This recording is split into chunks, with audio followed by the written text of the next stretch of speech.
Bonjour à tous, bienvenue pour la tactique du jour sur échec et pédagogie. Salut Romu. Salut Laurent, salut à tous. Alors aujourd'hui, nous avons sélectionné une partie qui date de 1988, qui a été disputée à Lyon par quelqu'un que je connais relativement bien. En tout cas, on a joué dans la même équipe lorsque j'étais un petit peu plus jeune, à Orange. Le très sympathique Lionel Gachon, qui joue contre un certain Saint-Denis, que je ne connais pas pour le coup. Le trait est au blanc et nous vous invitons à jouer comme le très grand joueur, puisqu'il fait pas loin de 2 mètres, Lionel Gachon. Et ensuite, Romu va tout vous expliquer lorsque vous remettrez en lecture la vidéo.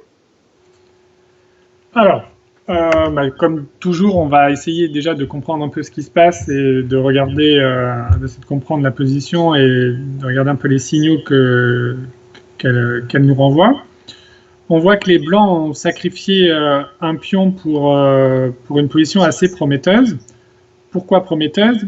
Tout simplement en raison de l'insécurité du roi noir, qui est tout seul, bien qu'il ait roqué et que son roc soit intact avec les 3 pions devant lui. On voit qu'il manque cruellement de défenseurs puisqu'il n'y a aucune pièce autour de lui. Les Noirs ont décidé de laisser tout le monde à la maison sur l'aile dame et le fou de case noire est allé s'exiler en C7 tout comme la dame C6. Tandis que les Blancs, eux, c'est complètement l'inverse.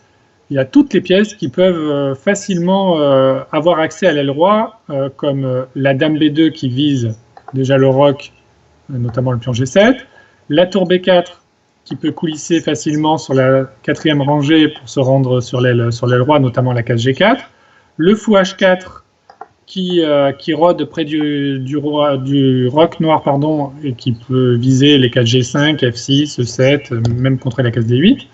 Le cavalier F3 est également à proximité, et même le fou E2 qui pour le moment est un peu loin, mais qui pourrait, on ne sait pas, se réactiver soit via la case D3, soit sur la diagonale D1 H5. Donc les blancs ont 5 pièces susceptibles d'attaquer le roi noir qui lui, n'a aucun défenseur. Donc c'est sans grande surprise que les blancs vont évidemment chercher leur salut sur cette aile. Et lorsqu'on voit un potentiel d'attaque aussi grand et un potentiel de défense aussi faible, il n'est pas rare d'envisager un sacrifice pour débloquer la situation. Et ici, c'est exactement ce qu'a fait Lionel Gachon avec les Blancs en jouant le coup Dame prend G7, donc assez spectaculaire.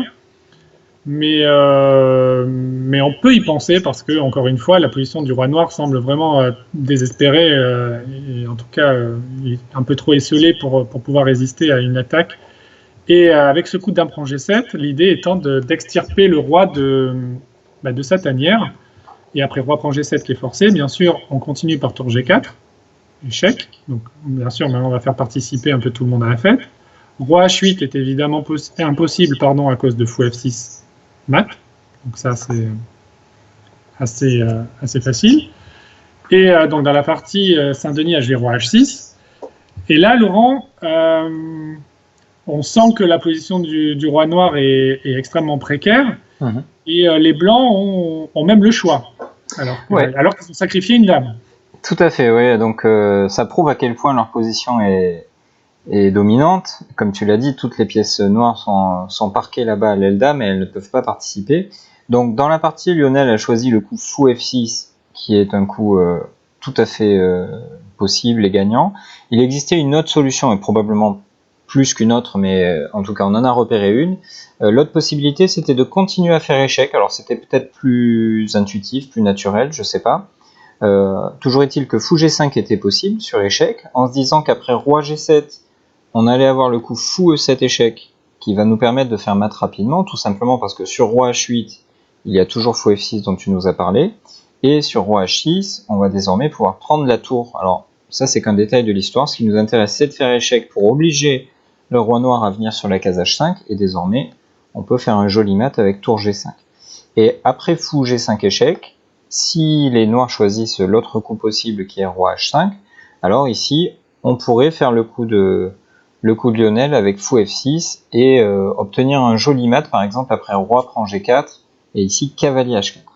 C'est quand même assez assez rare de pouvoir faire mat comme ça avec 3 pièces légères, mais la coordination est absolument parfaite. Et surtout, comme tu l'as dit plusieurs fois, ce roi est totalement livré à lui-même et le fait qu'il soit entouré par les pièces blanches ne lui laisse aucune chance de salut, on va dire.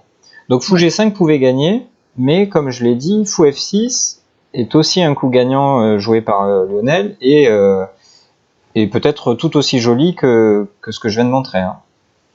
Oui, en tout cas, la fin est assez spectaculaire. Donc le coup fou F6 joué par Lionel menace mat en 2 coups. Donc le mat surviendrait, alors si on joue un coup lambda comme A5, on jouerait fou G7 échec, roi H5 et tour G5 mat. Donc le joueur avec les noirs a vu cette menace et a joué le coup fou D8 qui évite donc tour G5, en tout cas en apparence. Les blancs ont poursuivi par fou G7 échec, roi H5, et donc là on a l'impression que tour G5 est impossible puisque fou D8 a été joué, mais c'est mal connaître Lionel Gachon qui a joué quand même tour G5 échec, donc il sacrifie la tour. Pour libérer la diagonale du fou. Exactement, c'est l'idée. L'idée, c'est que tout le monde participe à la fête, même le fou E2 qui en apparence était un peu caché. Et donc après, fou prend G5 qui est forcé. On enlève le cavalier F3 de façon à faire intervenir le fou E2 dans l'attaque. Donc en jouant cavalier E5, alors c'est pas une case innocente E5, au-delà du fait que ça attaque la dame, mais le plus important, c'est que ça prive le roi H5 de la case G6. Donc pas question pour le roi noir de revenir en arrière et d'aller s'abriter dans son camp. Il est obligé de monter vers l'armée blanche. Et après roi H4, là il suffit de continuer à faire des échecs. Là c'est plus facile. On joue G3 échec. Après roi